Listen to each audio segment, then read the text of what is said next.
everybody, I'm Sarah and this is Francesca and we are Recorder Players! Today's video has been a long time coming. A lot of you have asked me, how do you amplify a recorder?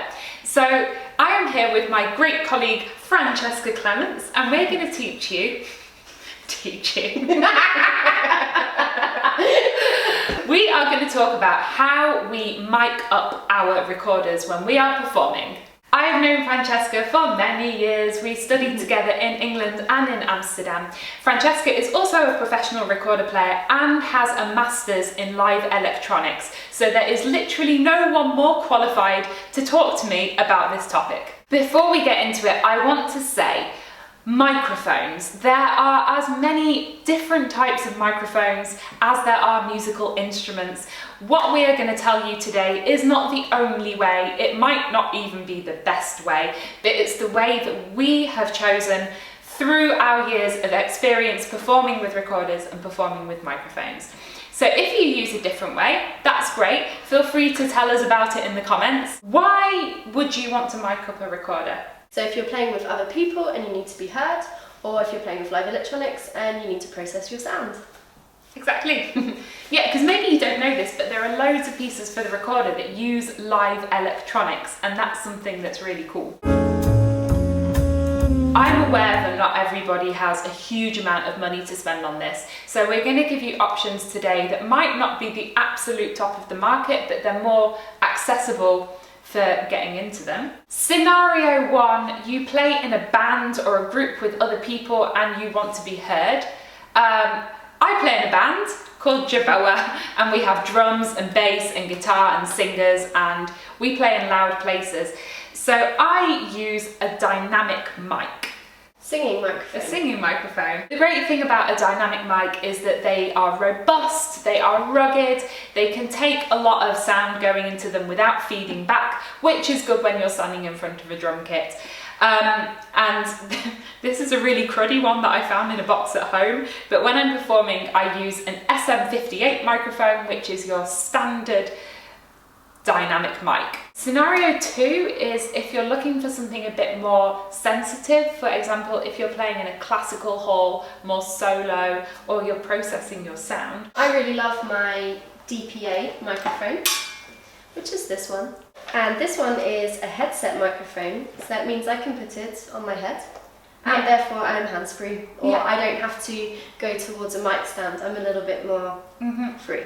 I also have a DPA. DPA is just a brand, but they make really good, really sensitive microphones. And these aren't dynamic mics, but condenser mics. The advantage of condensers is that they can be really, really sensitive, so you can get all of those little details. They do feedback more easily, so if you're playing with a band, it's probably not such a good idea.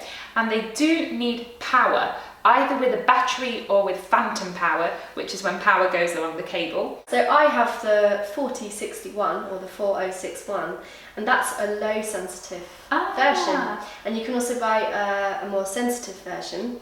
And the reason I bought the low sensitive one is that if I am playing with lots of people, I have less chance of feeding back. Aha! So you can buy high sensitive and low sensitive. For example, you could use a high sensitive one for recording and a low sensitive one for live performance. Now, your DPA mic is going to set you back a lot more money. Mine was about €450, so it is an investment, but if you are going to be performing professionally, it's really worth it. What if you want a mic that looks like this, but you don't want to spend €450? So I also teach. And I'm looking into how you can teach with live electronics, so with small children. And I found this microphone for €25 from Amazon. And actually the quality is very good. So I would recommend, if you just want to have a go at home, just to try out. Yeah, it's good to try these things out, and then if you think, it's really going to work, you can invest in something later. Small mics on cables are things that you can either attach to your face or you can attach to your instrument, but you can also get condenser mics that sit in a mic stand. For example, the one I'm showing here is the one that I always use through my studies. The advantage of having the mic in the stand is that you can also move to it and move from it and play a lot with dynamics in that way. Because if you have one of these like in a headset, then it's basically stuck to you. Yeah, you can't move it so easily. And I think that's really important, Sarah, because it depends what kind of piece you're playing. Yeah. So the kind of piece determines the type of microphone you might use.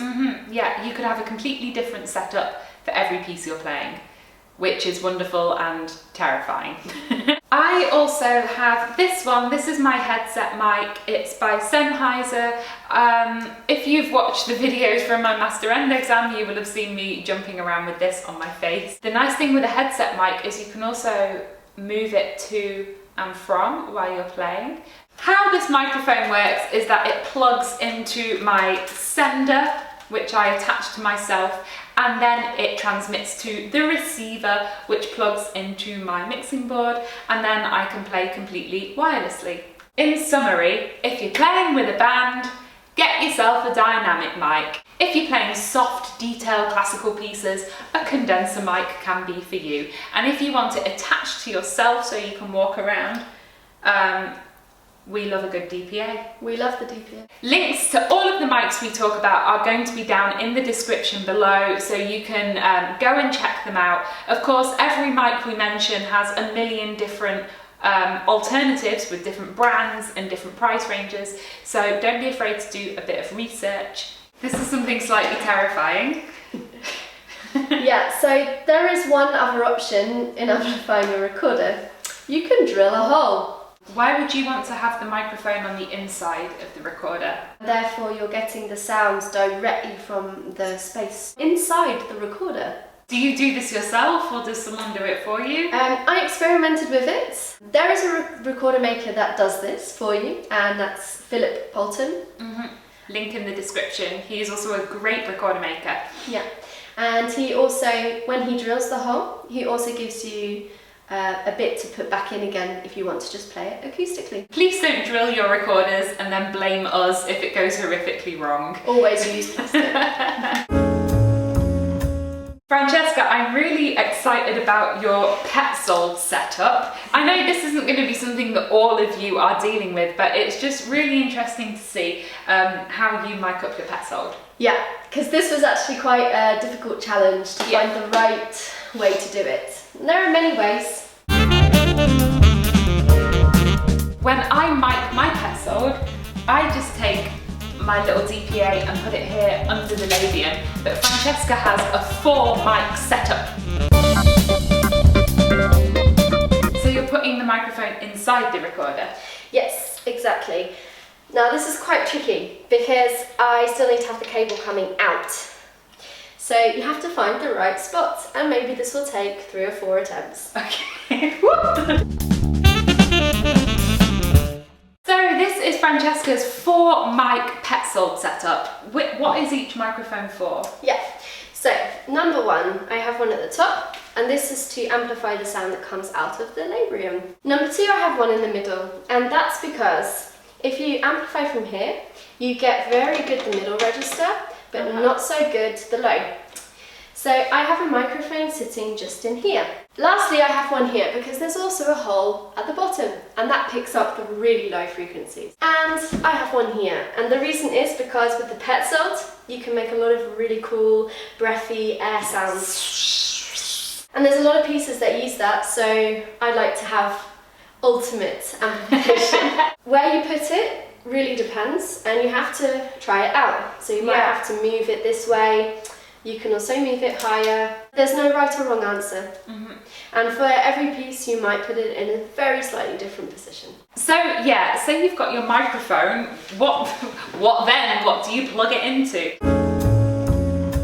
In the simplest form, a microphone is sound in, and then your speakers is sound out.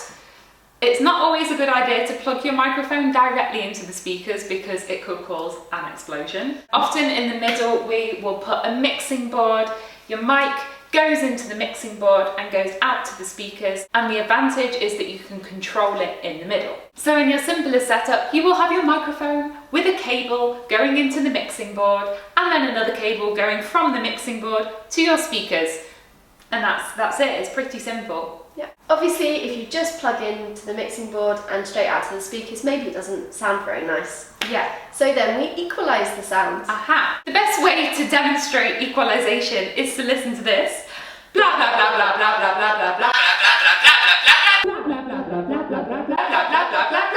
Every sound is made up of lots of different frequencies, high, middle and low, and you can change that balance to get the best sound. You have some little knobs to play with on your mixing board, and it's really good to spend some time experimenting to find the sound that you like the most for your recorder. Do you have a kind of go-to equalization? No, it's always different. Often when I go for a concert, the sound engineer puts it very high and then the recorder sounds like. So I have to be a bit strict and say, no, can you take out some of the highs, please? Otherwise it sounds like I'm just playing on a cruddy radio or something. Yeah. One tip that was given to us by our teacher, Jorge Isaac, we both had the same teacher, which is that if you're playing in an ensemble, it can really work to just put a small speaker under your chair to amplify yourself very subtly. And I have done this before in a concert where I was playing in a big ensemble and it really worked. I was playing on a Petzold, which was very soft in comparison to some of the instruments. So I just popped on my microphone, I had a small speaker under my chair and it just gave my volume a bit of a boost without it being obvious that I was amplified. We've given you a lot of information now, but obviously with everything we've said, there's so much more depth we could go into. So if you have questions, feel free to ask. If you have experience, feel free to share. I know what's coming! Francesca, to say thank you for being in my video, may I present you with a team recorder bag? I'm so excited!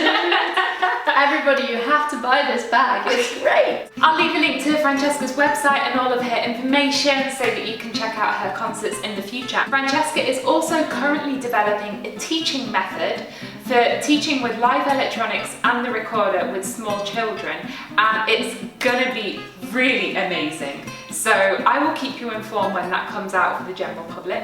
Something else exciting, next week Team Recorder is going to be 2 years old. This is unbelievable. To celebrate this, I have decided to do a challenge video. So please comment below with your recorder and music related challenges, and I will pick some of them to try and do in a video. As always, you can subscribe to my channel by clicking on my face down here in the corner. Up here above Francesca is a link to the Team Recorder web shop where you can purchase such bags. And up here, I'm going to leave a link to one of the performances from my Master End exam where you can see a bunch of microphones in action. Thanks for watching and have a great day. Bye!